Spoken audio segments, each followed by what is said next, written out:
సంచలనం రేపుతోన్న Epstein files లో bill gates పై ఆరోపణలు. మైక్రోసాఫ్ట్ అధినేత బిల్ గేట్స్ రష్యన్ గర్ల్స్ తో సెక్స్ లో పాల్గొనడం వల్ల ఆయనకి సెక్సువల్లీ ట్రాన్స్మిటెడ్ డిసీజ్ వచ్చిందనే ఆరోపణలు వస్తూ ఉన్నాయి సార్. ఏంటి సార్ దీని మీద మీకు? అంటే ఇది అఫ్ కోర్స్ బిల్ గేట్స్ ఖండించాడు. ఇది నేను ఎప్స్టీన్ తో స్నేహము చేయకపోవడం వల్ల కంటిన్యూ చేయకపోవడం వల్ల నా పైన కావాలని బురద చల్లుతున్నాడు అనేది బిల్ గేట్స్ ఆరోపణ. కానీ బిల్ గేట్స్ ప్రవర్తన పైన అనుమానాలు, ప్రశ్నలు మొదటి నుంచి ఉన్నాయి. ఈవెన్ వాళ్ళ మిలిండా గేట్స్, బిల్ గేట్స్ కూడా విడాకులు తీసుకున్నారు. మీకు 1994లో వాళ్ళ పెళ్ళి అయితే 27 years 2021లో విడాకులు కూడా అయిపోయాయి.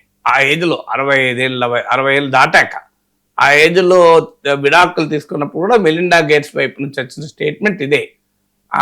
బిల్ గేట్స్కి ఉండే ఎక్స్ట్రా మ్యారిటల్ అఫైర్స్, వివాహేతర సంబంధాలు, అలాగే ఎప్స్టీన్తో ఆయనకున్న సాన్నిహిత్యాన్ని అభ్యంతరం చెప్తూనే మెలిండా గేట్స్ విడాకులు ఇచ్చింది. సో అందువల్ల బిల్ గేట్స్ పర్సనల్ లైఫ్ పైన ఆ ప్రశ్నలు డెఫినెట్గా ఉన్నాయి. ఇది ఒక అన్ఫార్చునేట్ థింగ్ ఏంటంటే, సహజంగా సమాజము ఒక రంగములో అద్భుతమైన విజయాలు సాధించిన వ్యక్తుల గురించి చాలా ఆదర్శంగా తీసుకుంటుంది. Bill Gates is a icon కదా, business at the speed of thought అని చెప్పి పుస్తకం, ఆయన ఆటోబయోగ్రఫీ అనుకుంటా అండ్ అసలు పుస్తకం అంటే మీకు ఆలోచనల వేగంతో వ్యాపారం చేయండి అని చెప్పాడు. So is one of the most successful in entrepreneur. So Microsoft అధినేత, సృష్టికర్త. సో ఆ టెక్నాలజీ రంగంలో bill gates is a Marvel and a wonder. కానీ పర్సనల్ లైఫ్కి వచ్చే వరకు ఏంటంటే వారి వ్యక్తిగత ప్రవర్తన సమాజాన్ని అంగీకరించలేని స్థాయికి ఉండడం. అంటే చాలామంది ప్రముఖుల జీవితాల్లో ఉండే డైకాటమీ, అంటే వారి పర్సనల్ లైఫ్, వాళ్ళ ప్రొఫెషనల్ లైఫ్. ప్రొఫెషనల్ లైఫ్లోమో దే ఆర్ ఐకాన్స్, పర్సనల్ లైఫ్లోమో చాలా డూబియస్ డిస్టింక్షన్ అంటారు ఇంగ్లీష్లో, చాలా నీచమైనటువంటి స్థాయిలో ఉండడం. దీన్ని ఎలా చూడాలి? మహాకవి శ్రీశ్రీని ఒకప్పుడు ప్రశ్న అడుగుతారు, నీ కవిత్వం చూస్తే ఆవేశం వేస్తుంది, నీ జీవితం చూస్తే అసహ్యం వేస్తుంది అంటే, నా కవిత్వం నేనున్నంత తెలుగు భాష ఉన్నంత కాలం ఉంటుంది, నా జీవితం నాతో అంతమవుతుంది, నేను సృష్టించిన అద్భుత సాహితీ సంపద ఉండగా నేను తాగి పడేసిన మందు సీసాల గురించి మీకు ఎందుకు అని అడిగాడు. బట్ అడగకుండా ఉండరు కదా. సో అది ఇంకా ఓన్లీ ఆయన మందు తాగడం గురించిన చర్చ, వేరేదేం లేదు శ్రీశ్రీ. సో అందువల్ల ఇలా మీకు వ్యక్తిగత జీవితము, professional life, personal life, society ఎట్లుంటుందంటే తాము సెలబ్రిటీని బాగా భావించిన వ్యక్తి వారి వ్యక్తిగత జీవితాన్ని కూడా అబ్జర్వ్ చేస్తూ ఉంటారు, ఆదర్శంగా తీసుకుంటూ ఉంటారు.